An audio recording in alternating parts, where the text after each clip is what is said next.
जो भी बच्चा मेरी इस वीडियो को देख रहा है, हर एक बच्चे को मालूम है कि रिवीजन का क्या मतलब होता है। हर एक बच्चा जानता है कि रिवीजन का वैल्यू क्या होता है। हर बच्चा जानता है।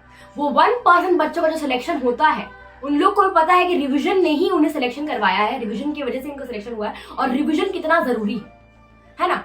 मैं इतना बार बार क्यों बोल रही हूँ ये बात, इतना एम्फेसिस क्यों डाल रही हूँ, बिकॉज अपने को पता है कि जो बच्चा जितना भी मटेरियल पढ़ रहे, बड़ा बड़ा मटेरियल पढ़ ले, बड़ा मोटी मोटी किताबें पढ़ ले, अगर वो रिवीजन नहीं कर रहा है तो कोई फायदा नहीं है। उसको भी पता है, मुझे भी पता है।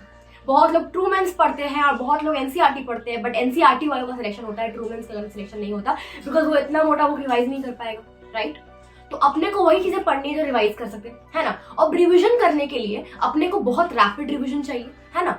और हमने के पास टाइम भी ज्यादा नहीं है, अपने को इतनी सारी चीजें को चैप्टर का रिवीजन करना है, तो अपने को ये पता होना चाहिए कितने कम टाइम में कैसे हम लोग चीजें पढ़ सके।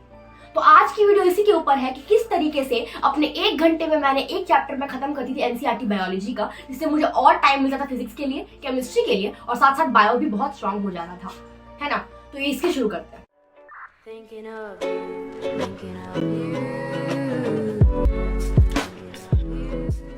Okay, so what's up everyone? I hope you guys are doing well. Currently I am not doing well, but you guys are doing well. I hope so. ठीक है, because मेरा थोड़ा सा प्रॉब्लम है, आवाज समझ में आ जाएगा, ठीक है, इसलिए मैं थोड़ा सा कंसिस्टेंट नहीं हो रही हूँ वीडियो डालने में। दूसरी बात यहाँ पे ये है कि हमारे पास 5 मंथ्स बचे हैं नीट के लिए, हम लोग सबको पता है, ठीक है। और हम लोग को इस टाइम पे बहुत सही स्मार्ट वर्क और हार्ड वर्क दोनों का मिश्रण, दोनों का कॉम्बिनेशन अपने को चाहिए यहाँ पे, और एक स्ट्रैटेजी होनी चाहिए कि किस डायरेक्शन में अपने को स्मार्ट वर्क करना है। ऐसा नहीं कि भी करते जा रहे, ऐसा नहीं होना चाहिए, ठीक है। तो अपने को पता होना चाहिए कितने कम टाइम में कैसे हम लोग बायो की प्रिपरेशन कर ले, जिससे अपने का बायो स्ट्रॉन्ग भी हो जाए, और साथ साथ मैं फिजिक्स केमिस्ट्री को भी जो रिमेनिंग टाइम है उसमें कर पाऊँ, है ना। अपने को टाइम का यहाँ पे बहुत किल्लत है, लगता है कि टाइम बहुत कम है, बट टाइम बहुत ज्यादा है देखा जाए तो। सबको 24 घंटे मिल रहे हैं यार, टॉपर भी वही 24 घंटे में पढ़ाई कर रहा है, और एक नॉर्मल बच्चे जिसका सिलेक्शन नहीं हो रहा है वो भी वही 24 घंटे में पढ़ाई कर रहा है। टॉपर ऐसा कुछ खास नहीं कर रहे हैं, टॉपर को पता है कि मुझे किस टाइम पे क्या चीजें करनी चाहिए, किस टाइम पे मेरा पीक ऑफ माइंड हाई है, किस टाइम पे मैं बहुत कॉन्सेंट्रेटेड रहता हूँ, किस टाइम में मुझे फिजिक्स करना चाहिए, किस टाइम बायो करना चाहिए, बस ये समझ के करता है वो, है ना।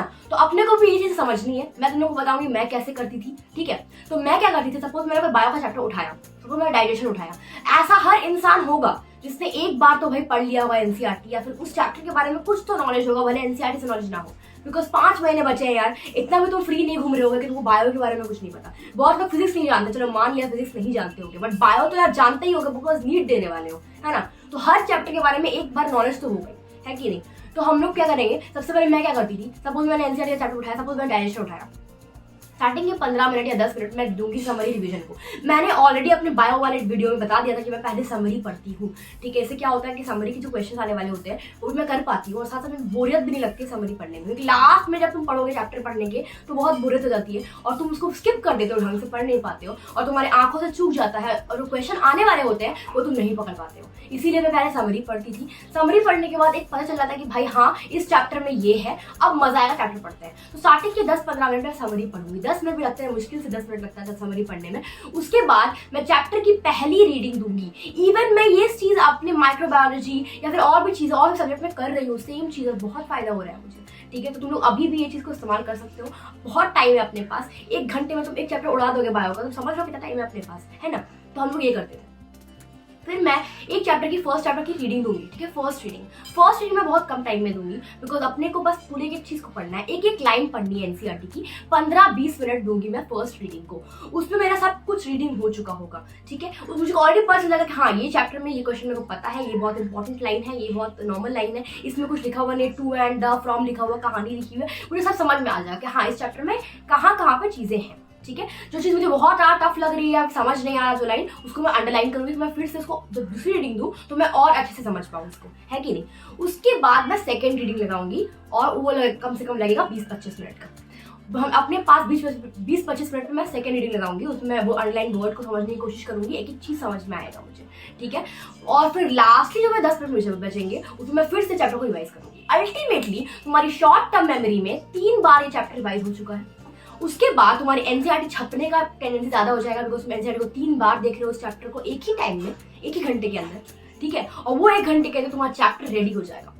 मैंने जो बताया था एक वीडियो आने वाला है, आ गया होगा टारगेट वीडियो, मैंने बताया था कि तुमको 1 घंटा दिन का बायो का देना है सबसे सुबह सुबह उठ के। इसी वही चीज से मैंने बताया था कि 1 घंटे ऐसा करो बायो में, ठीक है। उसके बाद तो मैंने कहा ओ माय गॉड, स्टार्टिंग का 1 घंटे मैंने एक चैप्टर उड़ा दिया है।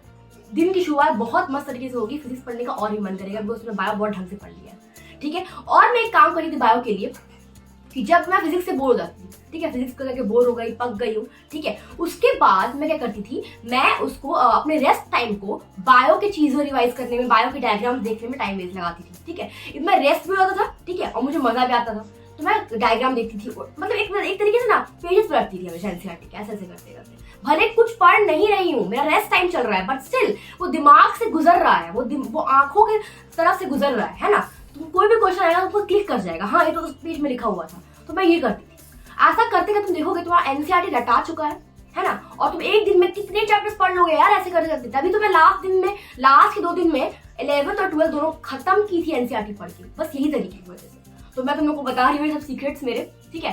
तो सब तरीके हैं जैसे तुम कर सकते हो लाइफ में चीजें आसान, उतना भी टफ चीजें नहीं है। स्मार्ट वर्क के साथ चलोगे, हार्ड वर्क करते करते तो बहुत मजा आएगा। 10-15 घंटा पढ़ना शुरू कर दो अभी से। और बस यही था इस वीडियो में, ठीक है। आई होप तुम लोग का वीडियो अच्छा लगा होगा, तुम लोग इसको बहुत अच्छे तरीके से अप्लाई भी करके देखोगे और तुम देखना कि तुम्हें बहुत फायदा होने वाला है। मैं अभी भी एमबीबीएस के सब्जेक्ट्स के लिए ऐसा करती हूँ एंड मुझे अभी भी बहुत अच्छे रिजल्ट्स मिलते हैं, ठीक है। तो thank you so much and अगले वीडियो में मिलते हैं। इस वीडियो को शेयर कर दो यार, सब्सक्राइब करो या मत करो, पर शेयर कर दो यार, दूसरे बच्चों को पता चल जाए कि हाँ किस तरीके से पढ़ते हैं, जिसने होप हार दी है उसकी हेल्प कर दो, ठीक है। तो थैंक यू सो मच।